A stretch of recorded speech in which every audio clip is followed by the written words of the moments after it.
Choosing a paddle racket is one of the most difficult challenges a paddle player will have, which is why I've come up with my top 10 tips over the years of working with loads of different rackets and hundreds of customers. Tip number 10 is to do some basic research. Well done, you're already doing that by watching this video. So there are tons of videos online and there's also articles, just basics about rackets, knowing the differences between different rackets. You basically just want to give yourself some beginner information about all the different types of rackets, whether that's little racket reviews, how-to guides, videos like this. This will give you an idea of how rackets work and the differences between, a £50 racket and a £300 racket. Next tip is to forget the best. I get lots of people contacting me all the time wanting to find out what the best paddle racket is. It doesn't really work like that. There is not some secret paddle racket right at the top that is unbelievable for every single type of game. There's a lot of good paddle rackets and a lot of the greatest paddle rackets for certain types of games. So for example, I'd say this Starby one would be the best for control, or the Addy Power is the best for power.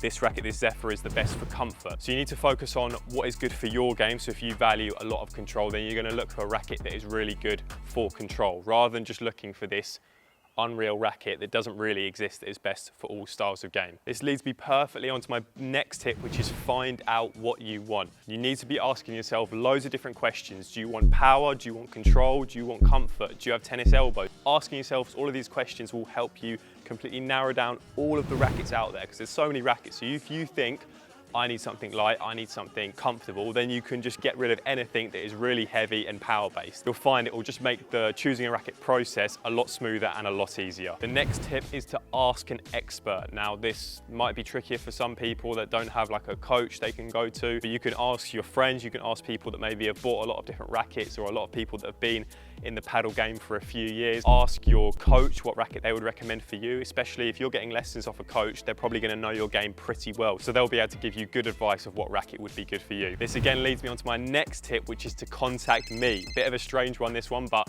Everything Paddle offers a service where you can contact me directly through WhatsApp or email, and I can give you specific product advice of what racket would be good for your game. I have about 10 different messages every single day that I just have to go through and answer people's questions, give them advice on what rackets. I show them different rackets that would be good for them. Another thing you can do with my business as well is there's a paddle racket quiz online. Fill out your name, put some details in, how often you play, and it will give you product suggestions of what racket would be right for your game. Next tip is to test different paddle rackets. And again, I understand that this might be trickier for some people or others, but if you play paddle, you're going to play with 3 other people on the court, so you can test all of those rackets. Simply going up to someone and saying, can I try a racket? Can I just have a quick hit with it? Is going to give you so much knowledge about these paddle rackets. So for example, you could try your friend's racket, and if you absolutely hated it, then find out why did you hate that racket? Was it too hard? Was it too heavy? Was it too light? What didn't you like about it? And then you'll know when you're choosing your next racket to never go for a racket like that. And it's the same if you really like their racket, you could obviously go out and just buy that racket, or you could find out what properties of that racket that you really like. So trying other people's rackets is going to give you so much information and so much knowledge of what you need for your game. Next tip is basically 3-in-1. It's to find your level, weight and material. Let's quickly go through them.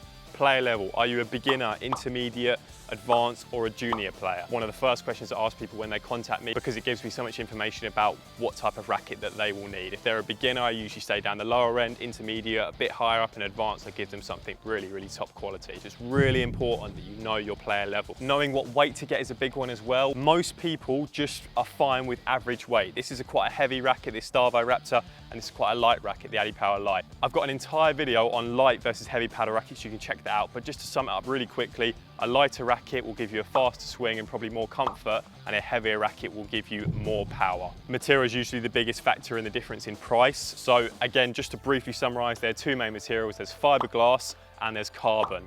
Fiberglass is much cheaper, softer, more comfortable and easier to use. Carbon is a lot stronger, durable and more powerful. So usually a £300 paddle racket will use carbon and a £50 paddle racket will use fiberglass. We're getting into the most important tips now, so make sure you stick around all the way to tip number 1. Tip number 3 is to find your budget. The second question I ask people when choosing a racket, and that's just so I know how much they're willing to invest in a paddle racket. Have an idea of how much you want to invest in a paddle racket. Usually I'd say sort of for beginner players, you're looking at maybe 50 to 80.